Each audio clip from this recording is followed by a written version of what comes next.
So you got a new renter client that you're bringing to showings. So the budget is about $1,500, looking for a one bedroom or studio bachelor in a specific neighborhood. So you bring them to a couple of showings for the first week, second week, third week, fourth, and then following month. And nothing really worked out. Either they don't like the property or the profile is not fitting what the landlord is looking for. So you keep going and going, and is approaching your third month. Should you keep going? If you're a new agent, the reality is that you probably do more renting in the first year or even few years. That would probably be the majority of your work, is to show rental properties for these rental clients. But it really depends on how you work with them. Because as you all know, like, we work with commissions, and rental commission is probably not the best unless you're renting like really expensive or commercial rentals. So in the best scenario is that you don't spend too much time helping your rental client find a property. So if you are spending like 3 months with a rental client, I think you are doing something wrong.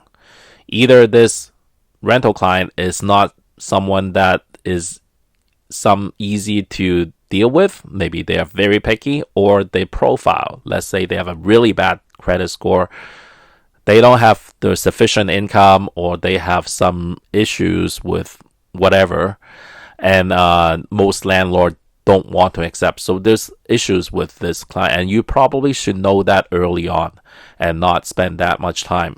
And if there's no issue with the renter, is probably their personality. They are very picky, and again, you shouldn't waste time with this type of client, especially for renting, because it's a really low commission job, and the amount of work you do is almost the same as if you are helping a client buy a property. You bring them to showings, and worse, you actually have to go through the rental application process, and also the background check and all that, and dealing with rejection, because for renting, you also need to get the buy-in from the landlord side, and not just buying a property when they don't care. As long as you have the money, you can buy the property.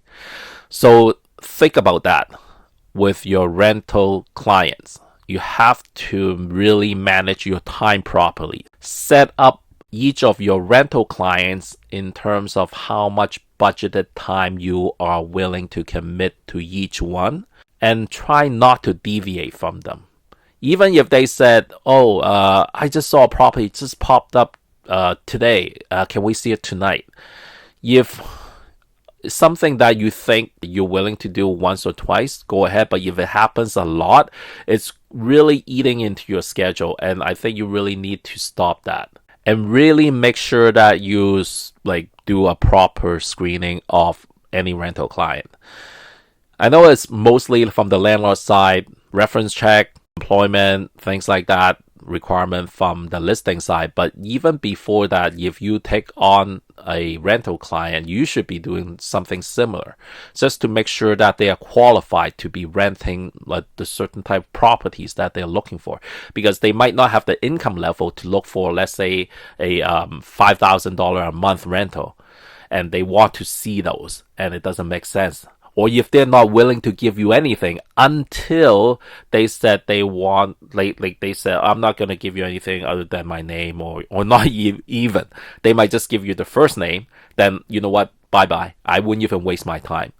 You need to get more information about your rental client right off the bat, like right in the beginning. If they're not willing to share and not willing to do anything, showing you their background history, like credit report and all that stuff, it's a waste of time.